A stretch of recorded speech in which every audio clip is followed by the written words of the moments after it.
Chapter 32. Back to School.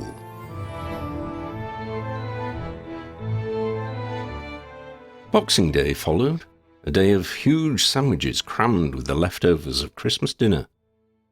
Professor McGonagall disapparated after lunch, and Sophie's mother and grandmother left mid-afternoon. Ambrose took them home in the motor car, and Sophie went with them to see them off. Ambrose and Sophie were back in time for tea. Lydia realised that there were no televisions in the house, just a couple of wizarding wirelesses. Her uncle explained that magic left by Fergal Finnegan's alterations had rendered most electronic gadgets unusable. Lydia was quite pleased that she had not missed the technology. Her mother agreed that it made life more restful. There were times she missed cozying down in front of a good movie, but there were plenty of books in the house, and Ambrose was always prepared to tell his far-fetched stories. The day following Boxing Day was, in a way, a huge relief for Lydia. They had made a pact with Freddie not to do any homework until after the celebrations. Now Lydia and Sophie could do their assignments and clear them from their consciences. Freddie joined in, though he begrudged having to leave the trampoline and the ball pool alone. They went to Freddie's room, at Ambrose's suggestion, to try out the study area under his bunk bed. As they squeezed in together, they found the space getting bigger, until there was plenty of seating and desk space for the three of them. "Oh my God, I love this house," said Freddie. "I just wish the seats and desk were the other way around so I could see the trampoline."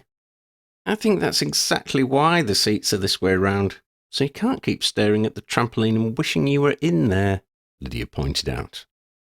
Sophie laughed. "And I bet that Ambrose said we could come and help you, so that we can keep an eye on you." Freddie made a glum face for about 2 seconds. Then he returned to his normal cheery self. "Right, let's get it over with." They started with Transfiguration, as that was the subject Freddie said he found hardest. After 10 minutes of Lydia explaining the principles of transfiguration and transmutation, Freddie clapped his hands. "Why can't Professor Cunningham explain like that? It makes sense now." "I don't know," Lydia replied. "We both have Marcus. He's a bit funny, but he teaches well and makes sure everyone understands." Sophie nodded. "I always thought that Cunningham looked a bit shy. Maybe she doesn't make a conversation of it like Marcus." Freddie thought about it. "I don't think she understands how anyone could not get it, you know? Maybe it's 'cause it's so easy for her." "Yeah, maybe," Lydia mused. "Oddie's like that sometimes," Sophie noticed. "He expects everyone to understand everything he does, and even some of you Ravenclaws can't follow him all the time." "He's great though, Oddie," Freddie said. "His double act with Dean is hilarious. He's really become part of the gang, thanks to Dean and Xander." Lydia looked around Freddie's room. "Where is Xander, by the way?" "Probably with your mum," Sophie said. "He spends a lot of time with her now. Hadn't you noticed?" "Yeah, I had," said Lydia. "It's great how she's got over her allergy since moving here. I bet Uncle Ambrose has got Mr. Finnegan or someone to do something to the house so she doesn't get allergic." Freddie grinned. "I love this house. I could live here forever as long as we could have friends over." Sophie nudged him. "You'll have to marry Lydia. Then you can live here." Freddie looked Lydia up and down. "Okay." Lydia exclaimed. "Don't I get a say in this?" Freddie glared at her. "Well, if you don't know good offer when you see one. Or you could marry Teddy, and the two of you could adopt me." Lydia frowned. "I know we're friends with Teddy again, but I don't think I'll ever trust him, not like I trust you two." Freddie nodded. "Okay, marry Sophie, and the two of you can adopt me." "Or," Sophie said, "she could marry whoever the heck she wants to marry, and you can be her house elf." Freddie looked aghast. "That sounds like work. Anyway, you shouldn't talk about house elves anymore. They're free elves." "We seem to be getting off the subject of transfiguration," Lydia noted. "Now, you explain the principles back to us to prove you understand." Homework only took them a couple of days. It would probably have taken less but for Freddie's frequent digressions. Between discussions on whether Ambrose would marry McGonagall and whether Xander would like to have wings, they somehow dragged Freddie through it all without doing it for him. After that, there was over a week of school holiday remaining, with New Year's Eve in between. That was plenty of time for them to hang out and have fun, to trampoline and to play one-on-one Quidditch. "The train's tomorrow morning," Sophie complained one breakfast time. "Where did the holiday go?" Freddie stared at her. We had it." "I know, but there should be more," she protested. "Such is time," Ambrose said. "Some of our times we wish we could seal in a bottle to revisit again and again. Other times we wish we could flush away down the toilet where they belong. Sadly, neither is really an option. On the bright side, you have spent your holidays with good friends and true. You have come to know each other better, and you have stored away the most delightful memories, I am convinced." "And school's great too," Freddie reminded her. "Don't forget you're popular and have adoring fans." Sophie sagged further into the armchair. "Unless I do something wrong, then they'll be back to insulting me all the time. But you've still got us, me and Lydia. That's got to count for something." Sophie smiled at Freddie. "That counts for everything, Fredster. Thanks. Where's Lydia, by the way?" Ambrose sighed. "I believe she was washing her hair to be ready for tomorrow. There is a distinct possibility that she may have—" "Sorry," said Lydia, rushing into the room. "Had to dry my hair. I don't want it to freeze to my head while we're out." "My word, Lydia," said Ambrose, "your hair looks incredible." "Does it?" she asked, smoothing it with her hands. "No, actually," he admitted, "but it ought to, considering the time you have taken over it."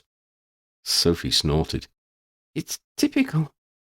You take ages getting your hair dry, and I spend all my time trying to stop mine drying out. Quidditch kills it. It's cracking off at the ends." "You know, Sophie," Ambrose said, "I may know someone who can assist you with that particular problem. I shall send an owl to Neville, Professor Longbottom. You have reminded me of a snippet of news he was recounting to me a few weeks ago. Leave it with me. Now, we are ready for our walk, I believe." They went for a walk with Ambrose in the wintry countryside around his home. Lydia pointed out some mushrooms growing in the wood, which she believed had magical properties. Freddie asked if they were edible. Ambrose remarked that, according to a friend of his, all fungi are edible, but some varieties are only edible once. The following morning, Ambrose bundled them all into his motor car, and they set off for London. They made it with plenty of time to spare, and Ambrose parked on a double yellow line.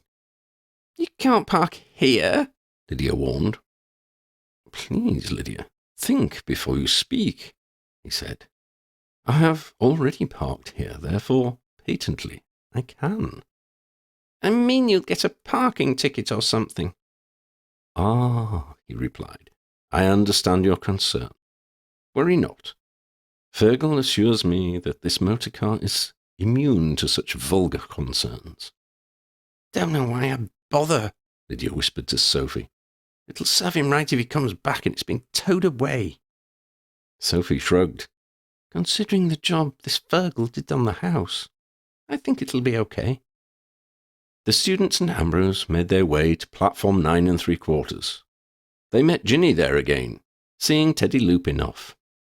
Freddie started to enthuse about Ambrose's house. Lydia reminded him that it was not to be mentioned in public. Ambrose invited Ginny and Harry to dinner. Then they bundled the students onto the Hogwarts Express. They all took a compartment together. Freddie's cousin Fenella and her new boyfriend Oliver Dawlish, Gryffindor's seeker, joined them. Freddie resumed his rhapsody about Ambrose's house. Oliver swore to keep his silence. A week into the term, they were sitting together in the joint common room one evening. They were just finishing some homework when Professor Longbottom walked over to them. He asked Sophie if he could have a word in private with her. They stepped out onto the balcony which overlooked the entrance hall. After chatting for a few minutes, Lydia saw Neville hand Sophie a small package before leaving. "What was that about?" Lydia asked as Sophie rejoined them. Sophie put the package on the table and started to unwrap it. "Ambrose's idea. You remember when I said how Quidditch was destroying my hair, and Ambrose said he'd talked to Longbottom? This is what he thought of. Neville had told him that he was growing aquatic avocados and didn't know what to do with them. Ambrose said that they use ordinary avocado oil in moisturizers. He mentioned that I needed some moisturizer for my hair. Well, Neville contacted a friend of his in Nairobi. She said aquatic avocados make the best hair moisturizer ever. So Neville got the recipe and made a hair balm. Just for me. What a hero. He's a great bloke, Longbottom," said Freddie. "And Ambrose is pretty cool too." Lydia frowned at him. "I'll agree with one of those statements, but I'm never going to admit to my uncle being cool." Sophie smiled. "I'm pretty sure he'd return the compliment."